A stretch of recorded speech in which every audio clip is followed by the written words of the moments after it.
إن الحمد لله نحمده ونستعينه ونستغفره ونعوذ بالله من شرور أنفسنا ومن سيئات أعمالنا. من يهده الله فلا مضل له ومن يضلل فلا هادي له، وأشهد أن لا إله إلا الله وأشهد أن محمدا عبده ورسوله. يا أيها الذين آمنوا اتقوا الله حق تقاته ولا تموتن إلا وأنتم مسلمون. يا أيها الناس اتقوا ربكم الذي خلقكم من نفس واحدة وخلق منها زوجها وبث منهما رجالا كثيرا ونساء، واتقوا الله الذي تساءلون به والأرحام إن الله كان عليكم رقيبا. يا أيها الذين آمنوا اتقوا الله وقولوا قولا سديدا يصلح لكم أعمالكم ويغفر لكم ذنوبكم، ومن يطع الله ورسوله فقد فاز فوزا عظيما.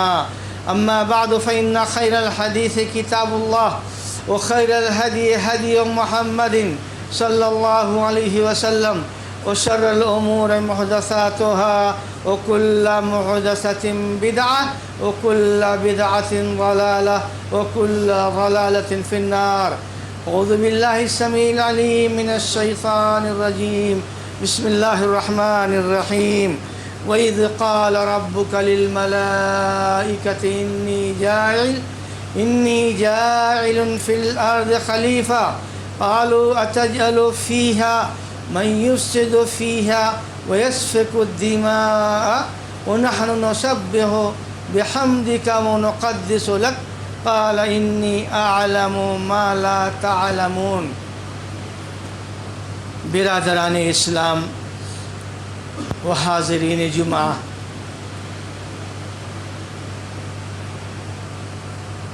اللہ رب العالمین نے سورہ بقرہ کی اس آیت میں انسانوں کے وجود سے پہلے فرشتوں کو ان کے تعلق سے یہ خبر دیا کہ میں ایک مخلوق بنانے جا رہا ہوں جو اس روئے زمین میں ایک دوسرے کے بعد آئیں گے، گویا کہ اللہ کا دیا ہوا جو نظام ہے اس نظام کو نافذ کریں گے۔ فرشتوں نے کہا کہ اللہ رب العالمین، یہ مخلوق تو بظاہر ویسے ہی معلوم ہوتی ہے جیسا کہ اس سے پہلے کی بعض مخلوقات میں دیکھا جا چکا ہے کہ روئے زمین میں فتنہ و فساد نہ مچائیں۔ بہرحال اللہ رب العالمین نے یہ کہا کہ مجھ کو جو علم ہے وہ تمہیں نہیں ہے، اور بات ختم ہو گئی۔ اب لفظ خلیفہ کا استعمال یہاں جو اللہ رب العالمین نے کیا ہے، عموماً خلیفہ کا استعمال اس آدمی کے بارے میں بھی کیا جانے لگا جو اللہ رب العالمین کے پیغام کے مطابق روئے زمین پر عمل کرتا ہے۔ ایسے لوگوں کو ملوک اور بادشاہ بھی کہا جاتا تھا۔ چنانچہ جب ہم اس سلسلے کو دیکھتے ہیں تو حضرت آدم علیہ السلام سے لے کر کے جناب محمد رسول اللہ صلی اللہ علیہ وسلم کے درمیان کی جو ایک طویل مدت گزری ہے، اس مدت میں بہت سارے ایسے انبیاء اور رسول آئے جن کو اللہ رب العالمین نے ملوک کے نام سے یاد کیا ہے، نہ کہ خلیفہ کے نام سے۔ اور جو حکومت اللہ نے ان کو دیا، اس حکومت کو انہوں نے ملک کے نام سے یاد کیا ہے۔ چنانچہ قرآن کریم میں اللہ رب العالمین نے حضرت سلیمان علیہ السلام کے تعلق سے یہ بات کہی کہ حضرت سلیمان علیہ السلام نے اللہ تعالیٰ سے یہ دعا مانگی، کہا کہ رب العالمین مجھ کو تو ایسی حکومت دے، رب العالمین تو مجھ کو ایسی حکومت دے کہ اس طرح کی حکومت ملک کسی اور کو نہ دی جائے۔ فرمایا انہوں نے دعا کرتے ہوئے رب العالمین سے، قال رب اغفر لی وہب لی ملکا لا ينبغی لأحد من بعدی، کہ اے اللہ رب العالمین تو مجھ کو معاف فرما اور مجھ کو ایسا ملک دے، ایسی حکومت دے جو میرے بعد کسی کے لیے نہ ہو سکے۔ چنانچہ اللہ رب العالمین نے حضرت سلیمان علیہ السلام کو جو حکومت عطا کیا، اس طرح کی حکومت دنیا میں کسی کو نہیں دیا۔ چنانچہ ان کی سلطنت صرف انسانوں ہی پر نہیں بلکہ دیگر مخلوقات پر بھی چلتی رہی۔ چنانچہ انسانوں کے ساتھ ساتھ جنوں پر بھی ان کی حکومت تھی، یہی نہیں بلکہ پرندوں پر بھی ان کی حکومت تھی، یہی نہیں بلکہ ہواؤں پر بھی ان کو کنٹرول اللہ نے دیا تھا۔ تو اس طریقے سے حکومت جو انہوں نے مانگا اللہ سے، اللہ نے وہ حکومت ان کو دیا، جبکہ وہ اللہ کے نبی اور رسول تھے۔ تو معلوم یہ ہوا کہ اللہ کے نبی کو اور اللہ رب العالمین کے پیغام کو اگر انبیاء بھی پہنچاتے ہیں تو ان کا نام ملوک رکھا جا سکتا ہے۔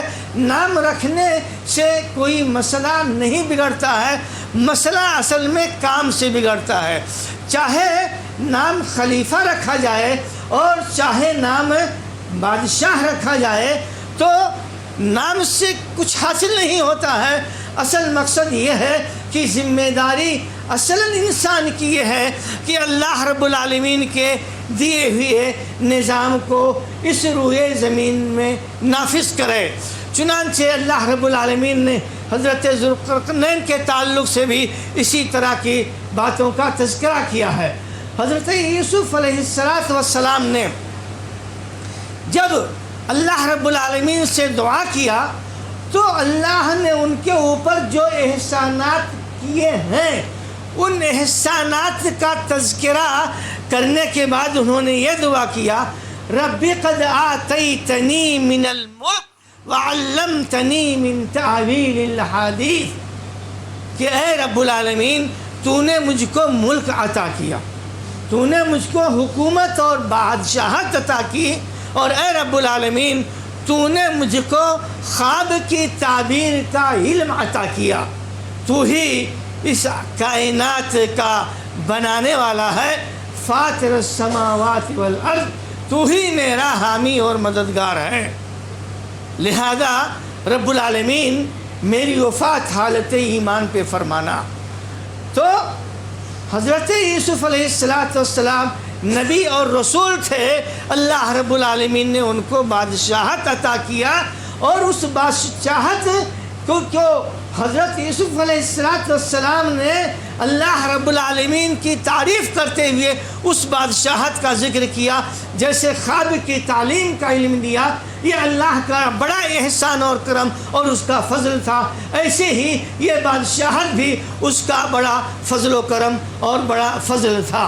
اللہ رب العالمین نے قرآن کریم میں ایک جگہ یہ ارشاد فرمایا، حضرت ابراہیم علیہ السلام اور ان کے خاندان کے تعلق سے اللہ رب العالمین نے یہ بات کہی کہ فقط آتینا آل ابراہیم الکتاب والحکمہ وآتیناہم ملکا عظیما، کہ ہم نے ابراہیم اور ابراہیم کے خاندان والوں کو کتاب عطا کیا، اور ہم نے ان کو زندگی گزارنے کا سلیقہ عطا کیا، اور ہم نے ان کو بڑا ملک عطا کیا، بڑی حکومت ہم نے ان کے خاندان میں عطا کیا۔ چنانچہ بنی اسرائیل میں یہ حکومت کافی دنوں تک چلتی رہی۔ حکومتیں کبھی طاقتور ہوتی ہیں، کبھی کمزور ہوتی ہیں، تو اس طرح سے یہ سب سلسلہ چلتا رہا۔ تو اس طریقے سے حکومت یا بادشاہت کا اس روئے زمین پر قائم ہونا اور خلافت کا اس روئے زمین پر قائم ہونا، دونوں کا مقصد ایک ہے، اور وہ یہ ہے کہ اللہ رب العالمین کے دیے ہوئے نظام کو قائم کیا جائے اور اس نظام کو انسانوں تک پہنچایا جائے، ان کو بتایا جائے اور ان کو حکومت کے ذریعے سے اس پر عمل کرایا جائے اگر کہیں کرنے میں کوئی کوتاہی اور کوئی کمی پائی جائے تو۔ بہرحال اب یہ سلسلہ جو وہاں سے یہاں تک طویل مدت تک چلا آیا، معلوم یہ ہوا کہ اس سلسلے کو اللہ رب العالمین نے بادشاہت اور حکومت سے تعبیر کیا ہے۔ لہذا اگر اس روئے زمین میں کوئی انسان بادشاہ کے نام سے اللہ رب العالمین کے نظام اور قانون کو قائم کرتا ہے تو ایسی صورت میں اس کی حیثیت اسی ملک اور اسی حکومت کی ہوگی جس کی تعریف اللہ رب العالمین نے کی ہے اور جس کے بارے میں حضرت ابراہیم علیہ السلام کے خاندان کو اپنے فضل اور نعمت کے تذکرے میں ذکر کرتے ہوئے فرمایا ہے کہ ہم نے ان کو بادشاہت دی، ہم نے ان کو حکومت دیا۔ بہرحال جب یہ سلسلہ انبیاء اور رسول کا ختم ہوا، ایک طویل زمانے کے بعد جناب محمد رسول اللہ صلی اللہ علیہ وسلم کا زمانہ آیا۔ اللہ کے رسول صلی اللہ علیہ وسلم کے زمانے میں یہ جو معاملہ تھا خلافت کا کہ اللہ کے نبی صلی اللہ علیہ وسلم کے بعد پھر آپ کی نیابت کون کرے گا۔ خلافت کے اصل معنی کیا ہوتا ہے؟ نیابت کرنا اور باری باری ایک دوسرے کا آنے کے بعد دوسرے کا تیسرے کا اس کی جگہ پر آنا۔ تو مسئلہ جو یہ تھا خلافت کا، اللہ کے رسول صلی اللہ علیہ وسلم کے زمانے میں اس خلافت کا تذکرہ دو ایک مرتبہ ضرور آیا۔ چنانچہ اس کا تذکرہ پہلی مرتبہ مکی دور میں آیا۔ مکی دور میں اس کا تذکرہ اس حساب سے آیا کہ جب اللہ کے نبی صلی اللہ علیہ وسلم اللہ کا پیغام لوگوں کو دے رہے تھے اور اس پیغام پر خود عمل کر رہے تھے اور لوگوں سے عمل کرنے کی درخواست کر رہے تھے، کیونکہ مکی دور میں وہ طاقت اور قوت نہیں تھی کہ اس میں کسی قانون اور نظام کے تحت کسی حکومت کے ماتحت اس کو قائم کرایا جائے، تو خالی درخواست ہی لوگوں سے کی جاتی تھی۔ تو اللہ کے نبی صلی اللہ علیہ وسلم نے ایک مرتبہ بنو عامر ابن ساسعہ جو بڑا مضبوط قبیلہ تھا اس سے اللہ کے نبی صلی اللہ علیہ وسلم نے درخواست کیا ایمان قبول کرنے کی، اور اس دین کے جو بنیادی مقاصد ہیں جب اس کی وضاحت کیا تو ان لوگوں کو اللہ کے نبی صلی اللہ علیہ وسلم کا جو مقام تھا اس مقام کو سمجھتے تھے اور جانتے تھے کہ یقیناً یہ نبی جس طریقے سے آہستہ آہستہ لوگوں کے دلوں میں گھر کرتے جا رہے ہیں اور ان کی باتیں جس طریقے سے پھیلتی جا رہی ہیں تو یقیناً کسی دن انہی کا رعب اور دبدبہ اور انہی کا غلبہ رہے گا۔ چنانچہ انہوں نے کہا اللہ کے نبی صلی اللہ علیہ وسلم سے کہ دیکھیے ایمان تو ہم لوگ لے آئیں گے لیکن ہماری ایک شرط ہے۔ شرط کیا ہے؟ شرط یہ ہے کہ آپ ہمارے بعد ہم کو اپنی جگہ پر خلیفہ متعین کر دیں، یعنی اپنے بعد آپ ہم لوگوں کو قبیلے عامر ابن ساسعہ کے لوگوں کو یہ جو نظام چلانے کا سسٹم چلانے کا کی جو ذمہ داری ہے ہم لوگوں کے ہاتھ میں دے دیں تو ہم پورے قبیلے کے لوگ ایمان لے آئیں گے۔ اللہ کے رسول صلی اللہ علیہ وسلم نے ان کی بات سنی اور انسنی کر دیا، اور آپ نے ایسی کوئی حامی نہیں بھری۔ پھر اس کے بعد اسی مکی دور میں عامر ابن طفیل، جو قبیلے نجد کا بڑا طاقتور آدمی تھا، اس کے پاس اللہ کے نبی صلی اللہ علیہ وسلم نے پیغام بھیجوایا، دین کے قبول کرنے کا پیغام۔ چنانچہ اس نے کہا ایسا ہے کہ ہم اور آپ آئیے مل کر کے بٹوارہ کر لیتے ہیں، جزیرۃ العرب میں جو شہر ہیں تو شہروں پر آپ کی حکومت اور دیہات پر میری حکومت رہے۔ ایسا اگر طے ہو جائے کہ آپ کے بعد جو سسٹم چلے گا وہ ایسا رہے گا، شہروں پر آپ کی حکومت اور دیہات پر میری حکومت، تو میں اس سلسلے میں اس نظام کے تحت آپ کا ساتھ دیتا ہوں، اور نہیں تو ابھی آپ کی حکومت ہر جگہ رہے گی، لیکن آپ جب نہیں رہیں گے تو مجھ کو آپ اپنی جگہ پر خلیفہ متعین کر دیجئے، تاکہ یہ نظام اور یہ سسٹم چلانے کی ذمہ داری ہمارے خاندان کے پاس رہے۔ خاندان کی بڑائی اور عظمت ان کے دلوں میں اتنی زیادہ مضبوط تھی کہ اپنے خاندان کے مقابلے میں بقیہ وہ کسی چیز کو کوئی اہمیت نہیں دیتے تھے۔ بہرحال اللہ کے رسول صلی اللہ علیہ وسلم نے اس کی بھی بات کا جواب نفی میں دیا، اور آپ نے اس کی بات کو بھی قبول نہ کیا۔ آخری دور میں مسیلمہ ابن کذاب اللہ کے نبی صلی اللہ علیہ وسلم سے ملاقات کرنے کے لیے آیا بنو حنیفہ کے لوگوں کے ساتھ، تو اس نے بھی آخر میں یہی بات کہی۔ یہ سن 9 ہجری کا واقعہ تھا، جبکہ اب ادھر کی آبادیاں سب ایمان میں شامل ہو چکی تھیں۔ میں مکہ مکرمہ اور قرب و جوار کے جو علاقے اور جزیرۃ العرب کا بہت بڑا رقبہ مسلمانوں کے تابع ہو گیا تھا۔ تو مسیلمہ کذاب نے نبوت کا جو دعویٰ کیا تھا، تو اس نے صلح کے لیے اللہ کے رسول صلی اللہ علیہ وسلم سے جو گفتگو کیا، جو بات کی، تو اس میں یہ بات اس نے رکھی کہ مجھ کو آپ اپنے بعد خلیفہ بنا دیجئے، تو میں آپ کے دین میں داخل ہو جاتا ہوں، اور جتنے میرے متبعین ہیں سب آپ کے دین کو قبول کر لیں گے۔ آپ کے ہاتھ میں ایک چھڑی تھی، آپ نے کہا کہ ایک چھڑی اگر تم مجھ سے مانگو تو تم کو نہیں دوں گا، اس شرط پر دین کے قبول کرنے کے لیے کوئی شرط مجھ کو منظور نہیں ہے۔ جس کو دین میں آنا ہے وہ دین میں آئے اللہ کے دین پر عمل کرنے کے لیے۔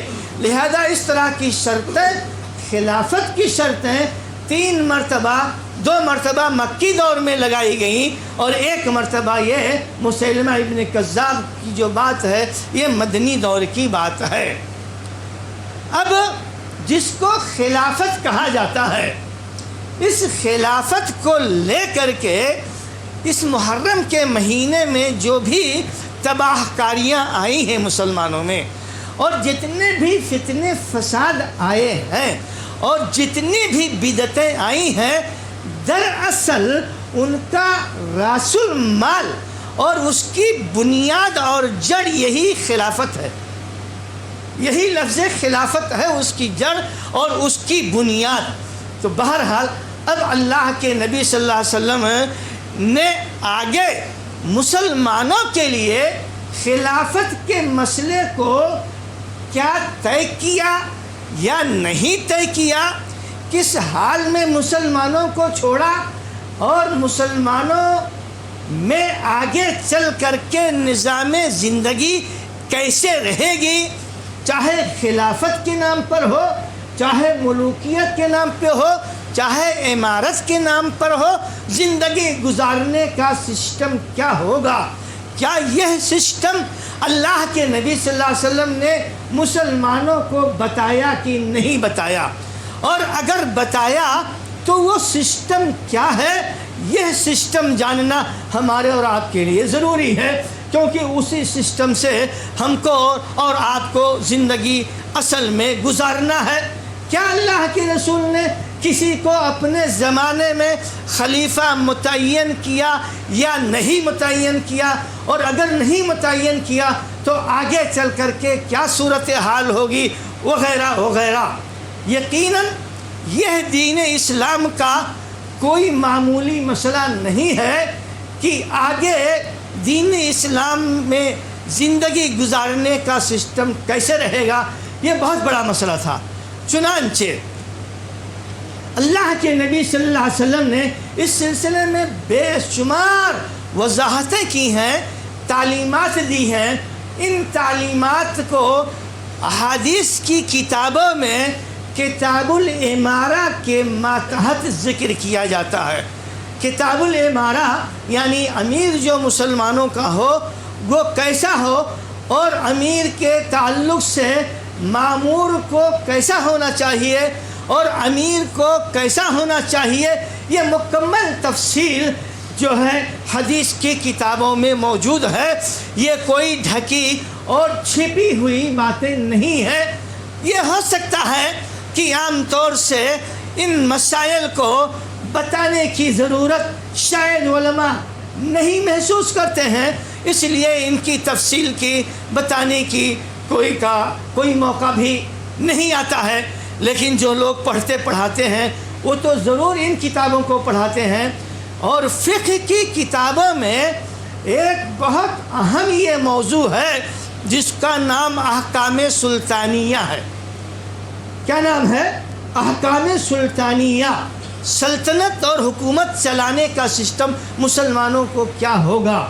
عجیب اتفاق ہے کہ حدیث میں بھی عموماً خلیفہ کا لفظ نہیں استعمال کیا گیا ہے، لفظ امیر کا جو ہے استعمال کیا گیا ہے، اور فقہ کی کتابوں میں جہاں مسائل ذکر کیے جاتے ہیں وہاں احکام سلطانیہ کہا جاتا ہے کہ سلطان کیسا ہونا چاہیے اور اس کے ماتحت لوگوں کو کیسا ہونا چاہیے، اور یہی مسائل اس میں امارت والے ذکر کیے جاتے ہیں۔ بہرحال لفظ خلافت یہ گویا کہ کسی مسلمان کے لیے یہ لفظ کوئی مطلوبہ چیز نہیں ہے، بلکہ مطلوبہ چیز کیا ہے؟ اسلام کے نظام کو نافذ کرنا۔ تو اب اسلام کے نظام کو نافذ کرنا اگر خلیفہ ہی کے نام سے ہے تو کیا شریعت میں اس کی وضاحت کچھ پائی جاتی ہے؟ اس سلسلے میں جو تفصیلات ہیں اس میں ایک بات تو اللہ کے رسول صلی اللہ علیہ وسلم نے یہ کہا تھا ایک مرتبہ کہ اگر میں موجود رہا اور میری موجودگی تک ابو عبیدہ ابن الجراح موجود رہے تو میں ان کو خلیفہ بنا دوں گا۔ یہ جملہ آپ نے یہ کہا، اور اسی میں اگلا جملہ یہ کہا کہ اگر ان کی وفات پہلے ہو گئی تو میں معاذ ابن جبل کو خلیفہ بناؤں گا۔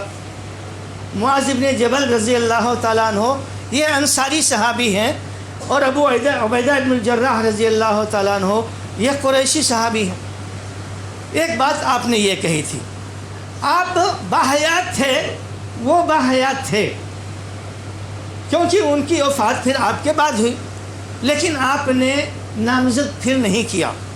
یہ اظہار کیا تھا لیکن پھر آپ نے نامزد نہیں کیا، آپ کی وفات ہو گئی، نہ ان کو نامزد کیا نہ معاذ بن جبل رضی اللہ تعالیٰ عنہ کو نامزد کیا، جبکہ معاذ بن جبل رضی اللہ تعالیٰ عنہ کو حجۃ الوداع سے پہلے اللہ کے رسول صلی اللہ علیہ وسلم نے یمن کا حاکم اور گورنر بنا کر کے بھیج دیا، اور یہ بھی کہا معاذ کچھ ہدایتیں دی، نصیحتیں کی، اور کہا معاذ ہو سکتا ہے کہ تمہاری میری ملاقات نہ ہو سکتا ہے تمہاری میری ملاقات نہ ہو، تو جہاں تم جا رہے ہو تو ان لوگوں کا خیال کرنا، سختی کا مزاج نہ بنانا، آسانی کا مزاج بنانا عوام کے ساتھ، اور جو بھی کام کرنا اس میں یہ دیکھنا کہ نرمی اور آسانی کس چیز میں پائی جاتی ہے، تو نرمی اور آسانی والا کام کرنا، اور ڈانٹ پھٹکار والا، دھمکی دینے والا اور ہر دم ڈرانے والی بات نہ کرنا،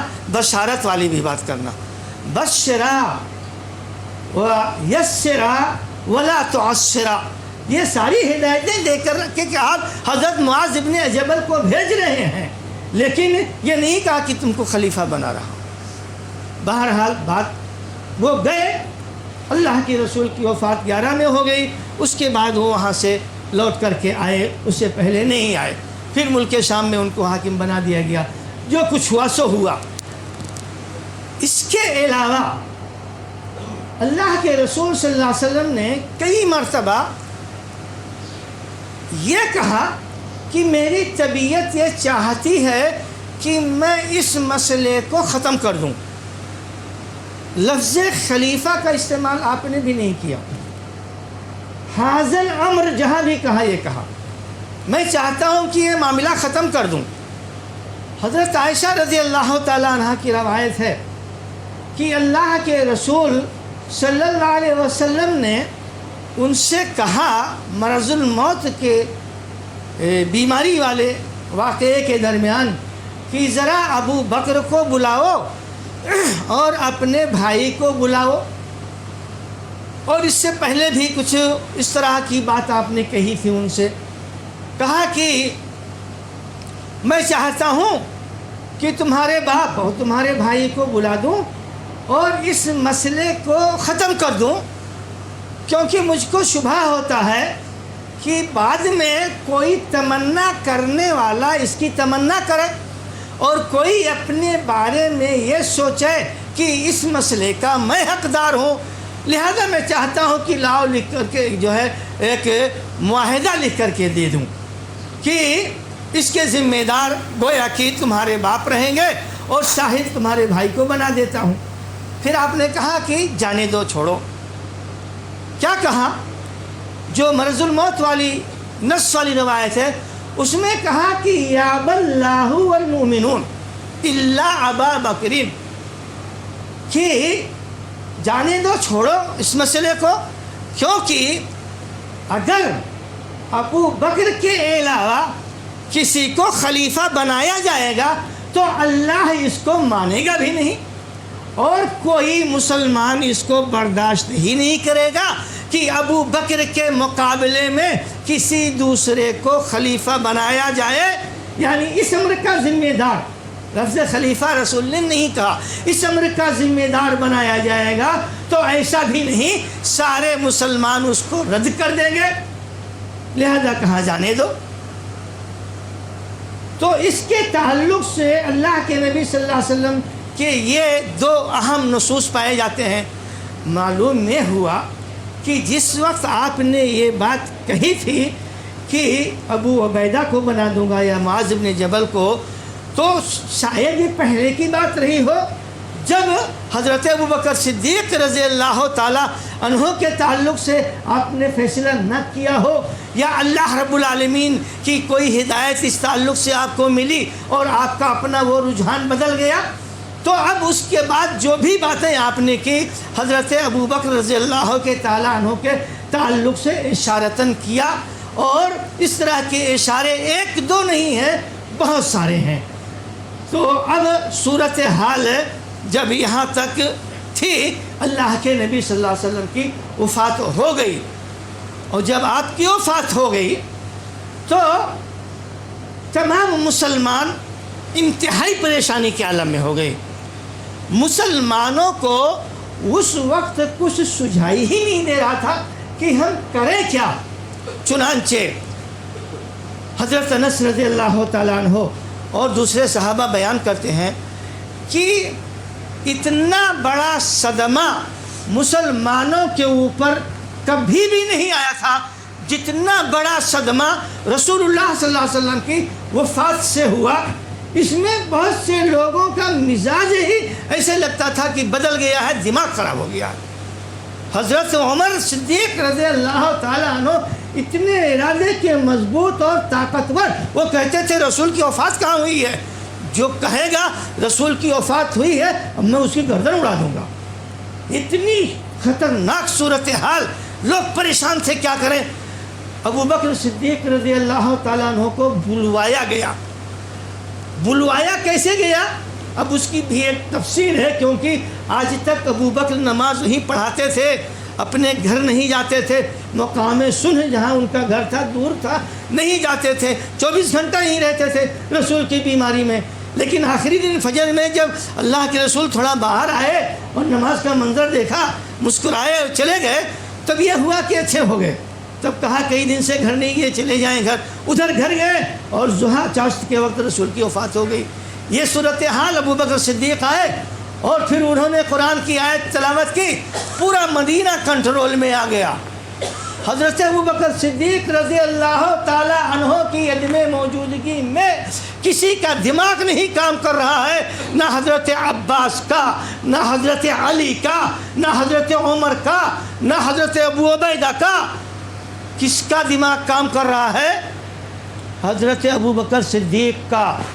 آئے کہا کیا بات ہے، یہ سب ہنگامہ مچا رکھے ہو؟ انک میت وانہم میتون۔ رب نے کیا کہا ہے؟ رسول آپ کو بھی مرنا ہے اور سب کو مرنا ہے، تب یہ کیا ہے؟ افإن مات او قتل انقلبتم علی اعقابکم۔ اگر فرض کرو رسول کی وفات ہو گئی اور یا رسول شہید کر دیے جائیں تو کیا مسلمانوں تم پیچھے پلٹ جاؤ گے؟ کہا جیسے یہ آیت انہوں نے تلاوت کیا، پورے مدینہ والوں کی حالت اسی ایک جملے سے یکسر بدل گئی۔ ہر مسلمان کا باشی اسی قرآن کی آیت کو اپنی زبان سے تلاوت کرنے لگا، دہرانے لگا، اور اسی ماحول میں خلافت کا مسئلہ اٹھا کہ کیا کیا جائے۔ ابھی تو رسول کو دفن نہیں کیا ہے، ذمہ داری اب کس کی ہوگی؟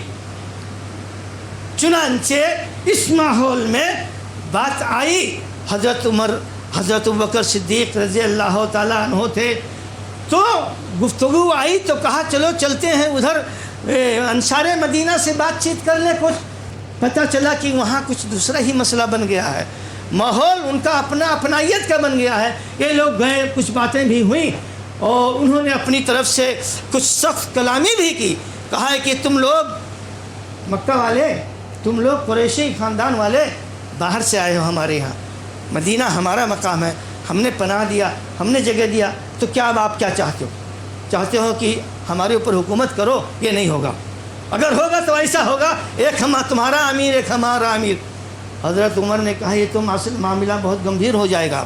انہوں نے کہا کچھ نہیں، ابو بکر ہاتھ بڑھاؤ، میں بیعت کرتا ہوں حضرت ابو بکر رضی اللہ تعالیٰ عنہ خلیفۃ رسول اللہ صلی اللہ علیہ وسلم، یہ جناب محمد رسول اللہ صلی اللہ علیہ وسلم کے بعد اس امت کے ذمہ دار ہیں۔ جیسے انہوں نے بیعت کیا، سارے لوگ، پوری بھیڑ جو بیٹھی تھی سب ٹوٹ پڑی بیعت کرنے کے لیے، اور اس میں جس کو منتخب کیا تھا سعد بن عبیدہ کو لگتا تھا کہ اسی بھیڑ میں ابھی ویسے کچر کے مر جائیں گے، کوئی ان کی طرف دیکھ ہی نہیں رہا تھا، بات ختم ہو گئی۔ اور یہ ہے خلافت پورے کے پورے مسلمانوں میں جو جہاں تھے سو وہاں انہوں نے قبول کیا۔ یہیں سے خلافت کا سلسلہ جو ہے شروع ہوا، اور نام اس کو امارت کا نہیں دیا بلکہ خلافت کا نام پڑا، چنانچہ اس نام سے یہاں سے اس کی ابتدا ہوتی ہے۔ آگے کیا ہوا؟ یار زندہ صحبت باقی۔ اللہ رب العالمین سے دعا ہے کہ اللہ رب العالمین ہم تمام مسلمانوں کو دین کے سمجھنے کی توفیق عطا فرمائے۔ رب العالمین ہمارے دل و دماغ کو ایمان کی روشنی سے منور فرما دے۔ رب العالمین جناب محمد رسول اللہ صلی اللہ علیہ وسلم کا طور طریقہ کیا ہے اس کے پڑھنے کی، اس کے معلوم کرنے کی، اور اس کے سمجھنے کی، اور اس کے مطابق عمل کرنے کی توفیق عطا فرما۔ رب العالمین ہماری گناہوں اور غلطیوں کو معاف فرما دے۔